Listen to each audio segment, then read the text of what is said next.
19वीं सदी के अंत में इंग्लैंड की इंडस्ट्रियल रेवोल्यूशन के बीच दो असाधारण व्यक्ति ऑटोमोटिव हिस्ट्री को आकार देने के लिए बिल्कुल अलग बैकग्राउंड से उभरे। उनके नाम हेनरी रॉयस और चार्ल्स रोल्स थे। हेनरी रॉयस का जन्म 1863 में इंग्लैंड के अल्वर्टन में हुआ था। वह जेम्स और मैरी रॉयस की 5 बच्चों में सबसे छोटे थे।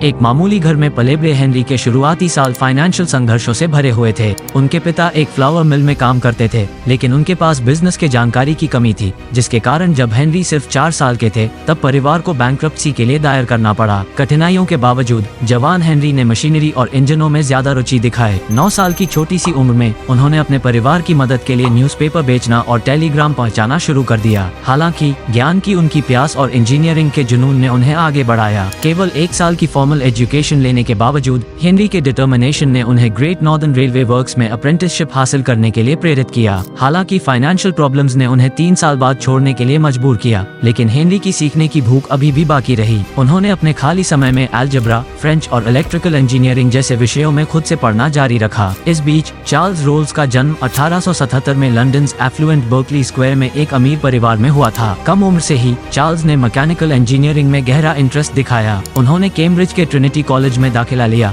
जहां उन्होंने एक रेप्यूटेशन के रूप में इनोवेटर हासिल की और इंजनों के साथ छेड़छाड़ करने के अपने व्यवहार के लिए खुद का डर्टी रोल्स उपनाम हासिल किया। 1898 में ग्रेजुएट होने पर चार्ल्स ने इंजीनियरिंग में अपना करियर शुरू किया। शुरुआत में लिंडो और नॉर्थ वेस्टर्न रेलवे में शामिल होने से पहले उन्होंने स्टीम याच पर काम किया। हालांकि उनका असली जुनून मोटरिंग और सेल्समैनशिप में था। अपने परिवार से फाइनेंशियल सहायता के साथ चार्ल्स ने 1903 में ब्रिटेन की पहली कार डीलरशिप खोली, जिसमें कार इंपोर्ट की और बेची पजोट और मिनर्वा जैसे मैन्युफैक्चरर से। जब हेनरी और चार्ल्स इंजीनियरिंग और ऑटोमोबाइल में अपने अपने इंटरेस्ट का पीछा कर रहे थे, भाग्य ने उन्हें एक साथ मिलाया। हेनरी एडमंड्स, जो रॉयस की कंपनी में एक शेयर होल्डर था, रॉयस की इंजीनियरिंग की काबिलियत से प्रभावित एडमंड्स ने उन्हें चार्ल्स रोल्स से मिलवाया, जो अपनी डीलरशिप पर बेचने के लिए हाई क्वालिटी कार्स की तलाश में थे।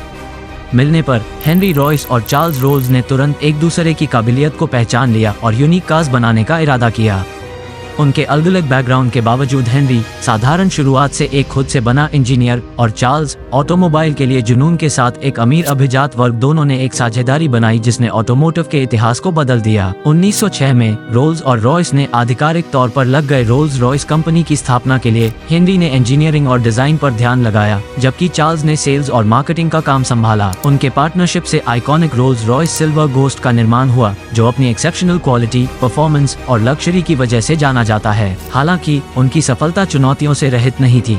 हेनरी का परफेक्शन अक्सर चार्ल्स की ज्यादा एडवेंचर स्पिरिट से टकराती थी। अपने मतभेदों के बावजूद दोनों व्यक्ति एक दूसरे को अप्रिशिएट करते थे। हेनरी की यूनिक इंजीनियरिंग ने चार्ल्स की इनोवेशन और सेल्समैनशिप को संतुलित किया। दुखद बात यह है कि चार्ल्स रोल्स का जीवन 1910 में समाप्त हो गया, जब वो राइट फ्लायर एयरक्राफ्ट को उड़ाते समय विमान दुर्घटना में मरने वाले पहले ब्रितानी बन गए। उनकी मृत्यु ने रोल्स रॉयस पार्टनरशिप का अंत कर दिया, जिससे हेनरी रॉयस को अकेले अपनी विरासत को आगे बढ़ाने की जिम्मेदारी मिली। अपने प्रिय मित्र और बिजनेस पार्टनर को खोने के बावजूद हेनरी रॉयस रोल्स रॉयस को परिभाषित करने वाले एक्सीलेंस को बनाए रखने में जुटे रहे। अपने पूरे जीवन में उन्होंने ऑटोमोटिव इंजीनियरिंग की सीमाओं को आगे बढ़ाना, टेक्नोलॉजीज और इनोवेशन का विकास करना जारी रखा। वर्ल्ड वॉर फर्स्ट के दौरान रोल्स रॉयस ने अपना ध्यान एयरक्राफ्ट इंजन बनाने पर दिया, जिससे इंजीनियरिंग एक्सीलेंस के लिए इसकी रेप्यूटेशन और भी मजबूत हो गई।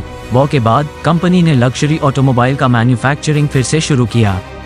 हेनरी रॉयस की क्वालिटी और इनोवेशन के लिए अटूट कमिटमेंट 1933 में उनकी मृत्यु तक जारी रही। उनकी विरासत रोल्स रॉयस ब्रांड में जीवित है, जो लग्जरी, क्राफ्ट्समैनशिप और इंजीनियरिंग एक्सीलेंस का पर्याय बना हुआ है। आज BMW की सहायक company Rolls Royce motor cars दुनिया में सबसे शानदार और मांग वाले ऑटोमोबाइल का उत्पादन जारी रखती है। आइकॉनिक फैंटम से लेकर स्लीक रेट और इम्पोजिंग कलनन SUV तक, रोल्स रॉयस वाहन ऑटोमोटिव लग्जरी और क्राफ्ट्समैनशिप के शिखर को रिप्रेजेंट करते हैं। अंत में हेनरी रॉयस और चार्ल्स रोल्स की कहानी पार्टनरशिप, इनोवेशन और परसिवियरेंस की शक्ति का एक प्रमाण है। बैकग्राउंड और पर्सनालिटी में अंतर के बावजूद ये दो व्यक्ति एक ऐसी विरासत बनाने के लिए एक साथ आए जो आज तक कायम है और आने वाली पीढ़ियों के लिए लग्जरी ऑटोमोबाइल की दुनिया को आकार दे रही है।